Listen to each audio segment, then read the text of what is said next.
Bonjour à tous, vous êtes les bienvenus sur le 40e tour du Doubs, manche de la Coupe de France, troisième manche du triptyque comtois. Depuis vendredi, nous sommes en Franche-Comté, dans cette très belle région de la Franche-Comté, pour vivre vendredi la classique Grand Besançon Doubs, samedi le Tour du Jura et donc en ce dimanche le Tour du Doubs avec Christophe Riblon, une échappée qui a pris les devants dans ce Haut-Doubs très vallonné.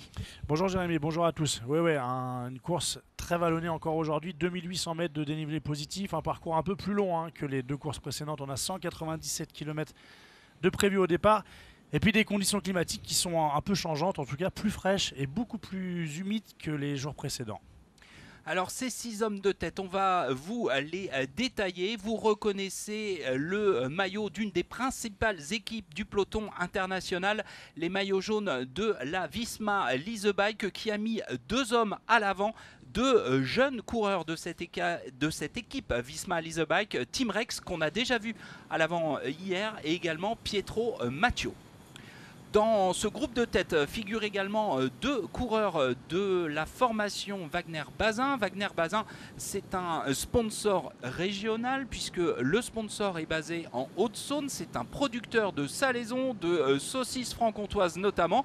Et cette équipe, Wagner-Bazin, qui court sous licence belge, a placé Henri-François Renard-Aquin et Tom Portsmouth à l'avant, le jeune anglais qu'on a également vu à l'avant ces derniers jours lors de la classique Grand Besançon Doubs. Et puis ils étaient 6 mais ils ne sont plus que 5. Le cinquième homme, c'est Mathis Julien du team Nantes CIC.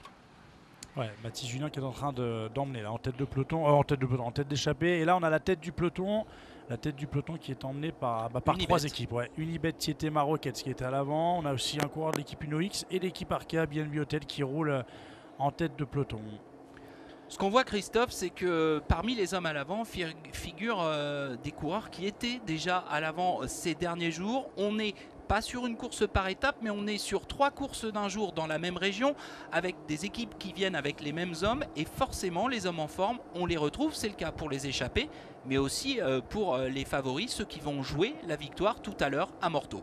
Ouais, les favoris pour cette course, on a Guillaume Martin Guyonnet qui est là, bien entendu. Il est là les 3 jours. Au départ, il y avait une petite incertitude pour le Tour du Doubs, mais il nous l'a rapidement confirmé hier soir après l'arrivée. Donc peut-être le hat-trick, le coup du chapeau aujourd'hui pour Guillaume Martin. En tout cas, je crois que c'est un objectif. Le parcours lui correspond un tout petit peu moins, mais il peut complètement ambitionner de faire un beau résultat. Ken Uijtebroeks qui est toujours là pour la Visma Lease Bike. On va en citer 4-5 comme ça. On a aussi bien sûr Magnus Cort de l'équipe UnoX Mobility qui fait partie, qui fait un peu, c'est un peu l'épouvantail de cette course aujourd'hui. Si on ne l'a pas distancé dans les parties difficiles, au sprint il sera imbattable. C'est le plus gros CV du peloton au départ. D'ailleurs, on va voir les images du départ. Je vous propose le départ en fin de matinée dans la capitale du Haut-Doubs, Pontarlier. Pontarlier qui accueillera à nouveau le peloton international cet été, le 26 juillet. Ce Pontarlier qui sera le terme de la 26e, de l'avant-dernière étape du Tour de France le 26 juillet. Et vous le voyez, au départ ce matin, beaucoup de coureurs avaient mis des protections de pluie. Le temps était maussade. Ouais, le temps était maussade ce matin. Il y avait de la pluie même au départ. Nous, on a eu de la pluie pour aller sur le site du départ. Donc c'était très très humide. Il faisait pas très chaud. Il faisait moins de 10 degrés.